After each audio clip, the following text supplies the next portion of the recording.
La dernière fois, je vous avais fait un tutoriel sur Lightroom pour la magnifique photo que j'avais prise lors du spectacle des oiseaux au zoo de la Flèche.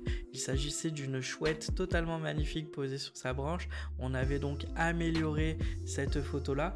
Et bien, de cette photo, j'en ai eu l'idée d'en créer donc un noir et blanc sur fond noir.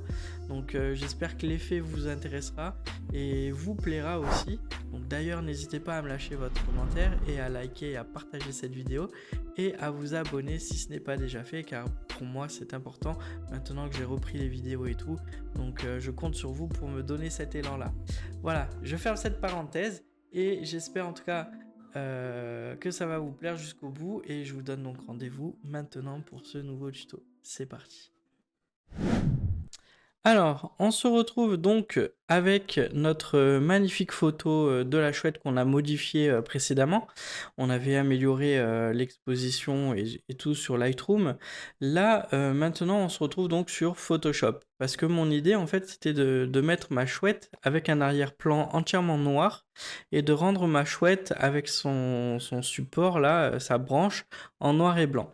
Voilà, donc on va faire ça ensemble. J'espère en tout cas que ça va vous plaire, que ça va vous être utile pour vos photos à vous aussi.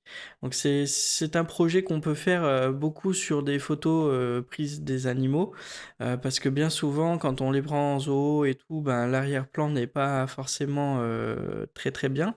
Et ça marche aussi sur du portrait.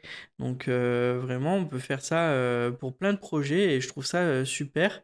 Là, en l'occurrence, je vais faire ce projet-là pour le diffuser sur les réseaux sociaux tels que Facebook ou autres. Donc voilà, on va voir ça ensemble. Donc dans un premier temps, on va avoir besoin de isoler notre sujet, donc de faire une sélection de notre chouette avec son bâton et de supprimer donc son arrière-plan. Donc pour ce faire, on déverrouille notre calque et on va faire une sélection avec l'outil de sélection. Hop, alors je crois qu'il y avait objet. Voilà, ça c'est pas mal puisque regardez, ça diffère bien les objets les uns des autres. Donc on va pouvoir faire la chouette dans un premier temps et dans un second temps, en appuyant sur la touche maj, on a donc notre bonne sélection et on va pouvoir faire un copier-coller. Voilà, et là on peut donc avoir, enfin, on n'a plus d'arrière-plan si on le désire, parce que maintenant la chouette est détachée de son arrière-plan. Voilà, avec une sélection très rapide et très simple. Pourquoi? Parce que eh bien, mon sujet est vraiment net comparé à l'arrière-plan. L'arrière-plan, lui, il est totalement flou, donc ça permet au logiciel de le calculer assez facilement. Avec d'autres photos, bah, peut-être que j'aurais procédé autrement pour la sélection. Mais là, en tout cas, avec la sélection d'objets, eh bien, ça fonctionne très très bien.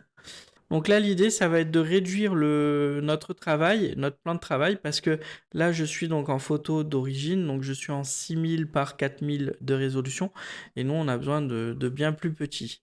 Donc on va faire un fichier nouveau, et on va se mettre donc sur le panneau web, et là, on a le choix, soit on fait de la 2K, soit on fait du Full HD. Pour moi, le 1080 par 1920, ça me convient.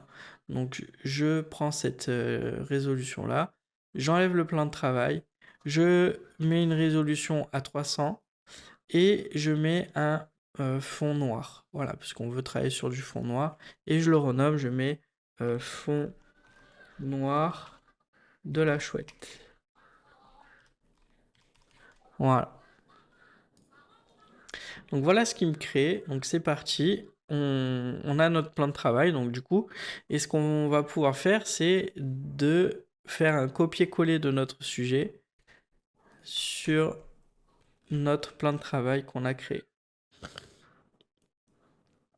Voilà. Donc là, voici la fameuse photo. Ça rend comme ça en noir et blanc. Enfin, en noir sur fond noir. Par contre, au niveau de la lecture, moi j'aime bien, c'est avoir mon sujet. J'aimerais le voir, voilà, par là. Hop. Mais par contre, au niveau de la lecture, ce qui me gêne un petit peu, en fait, c'est la branche qui est mal orientée. Donc, on va faire un clic droit et on va faire un symétrie axe horizontal. Et là, voilà, là, je trouve que l'image, elle se lit bien mieux Voilà, à vous de me dire après en commentaire hein, si vous préférez la branche qui se dirige vers la gauche ou la branche qui se dirige vers la droite. C'est vraiment comme au bon vouloir, mais là je pense que c'est en termes de lecture, là on lit mieux. D'accord? Et ensuite on valide. Voilà, donc c'est validé. C'est validé, c'est tout bon. Donc maintenant, ce qu'il faudrait améliorer du coup, c'est ici, vous voyez, ça coupe net. Donc pour ça, on va créer un masque de fusion et on va y mettre un dégradé qui va du noir au blanc de sorte à pouvoir le tirer, voilà, comme ça. Hop. Donc là, déjà, on est très bien. On a une belle composition de l'image et ça fait déjà très très joli. Donc maintenant, le but, ça va être de rendre notre photo en noir et blanc. Donc pour ça, on va aller dans les petits panneaux de réglage. On crée un calque de remplissage ou de réglage et on va aller donc dans noir et blanc. Voilà. Et donc dans noir et blanc, ce qu'on peut déjà régler, c'est l'intensité des noirs selon les couleurs. Alors là, à ma chouette, regardez ici, on a vraiment principalement du jaune et du rouge. On n'a pas vraiment d'autres couleurs comme le vert, le cyan, le bleu, le magenta. On n'a pas tout ça. Donc on va pouvoir jauger déjà avec le rouge et le jaune. D'accord? Donc en fonçant le rouge et en réduisant, enfin en éclaircissant le jaune, vous voyez au niveau du bec, c'est pas mal, et au niveau du bâton, c'est pas mal comme ça. Voilà. Donc là, déjà, on peut considérer aussi que ça peut être terminé, tu vois. C'est au bon vouloir de celui qui fait la photo. On peut très bien se dire, voilà, ça me convient comme ça. Sauf que nous, on va pousser un petit peu les choses un peu plus. On va créer un autre calque de remplissage de réglage. Et on va aller donc dans exposition. Voilà, il est ici. Et là, on va pousser à l'extrême l'exposition. Voilà, ici. Et là, vous allez me dire, ah, mais c'est vraiment pas beau. Qu'est-ce que tu fais? Mais en fait, c'est normal, c'est parce que avec le masque qui est ici de notre exposition, on peut le rendre invisible en faisant un remplissage en noir. Donc, on prend notre couleur noire ici. Donc, avec CTRL et efface, ça met notre masque de fusion entièrement noir et du coup, là, on le voit plus. Et là, la subtilité qui est intéressante de faire ça, c'est qu'on peut prendre notre pinceau, et vous allez voir, on prend assez petit avec une dureté de 0, et là, on peut du coup choisir où mettre notre exposition qu'on vient de créer tout à l'heure dans les réglages. Et moi, j'aime bien le voir sur le bâton. Je vais le mettre ici sur les yeux. Voilà, sur les yeux et le bâton. Voilà, je pense que là, déjà, on est pas mal. Sur les bords ici, peut-être. Voilà. Et donc, si par exemple là sur les yeux c'est un peu trop surexposé, on peut toujours revenir sur notre calque d'exposition et le descendre un petit peu à notre guise. Voilà. Donc avant, après. Vous voyez, ça a donné de la lumière. Et on peut faire aussi inversement, c'est-à-dire recréer une exposition. Cette fois-ci, au lieu de créer une surexposition, on fait une sous-exposition. Vous voyez, hop, très prononcé.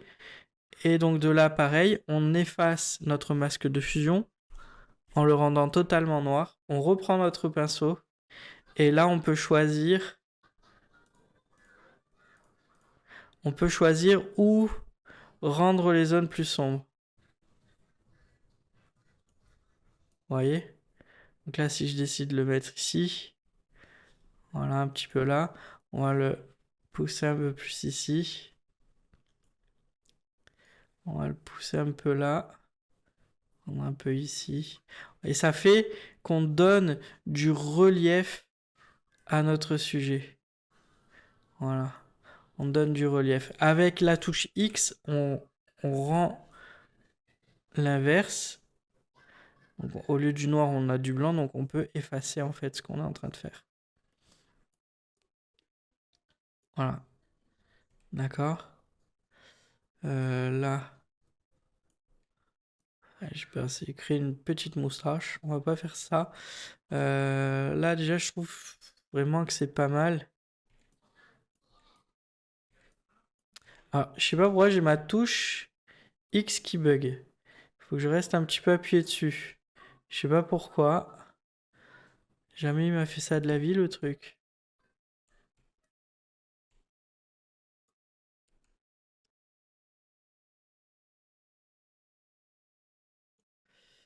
Voilà. Donc là, on est pas mal. Voilà. Donc avant et après. Avant, après. Vous voyez? Ça a donné de la lumière et en même temps, ça en a réduit. Donc on peut bien sûr juger encore un petit peu. Et là, on a vraiment un beau noir et blanc. Alors, il y a beaucoup de méthodes de faire du noir et blanc. Moi, j'aime beaucoup celle-là. Je trouve ça très efficace. Et c'est moi qui décide du coup de où mettre de l'intensité sur mes tons foncés et mes tons clairs. Je trouve que c'est très très simple. Voilà. Donc ça me fait plaisir en tout cas de vous montrer comment on procède pour faire un fond noir sur un sujet animalier comme ça. C'est vraiment sympa. Voilà. Donc déjà le tuto se termine là. Hein. Je pense qu'on est bon. Après on peut faire une exportation. Donc exporter sous en JPEG en qualité élevée. Et votre sujet, votre image, pardon, est bonne à être diffusée sur vos différents réseaux sociaux. Voilà, on enregistre. Et c'est parti. Voilà. Voilà, mais j'espère que ça vous a plu. Et puis moi, je vous dis à très très bientôt, à très très vite pour un prochain tuto. Ciao, ciao.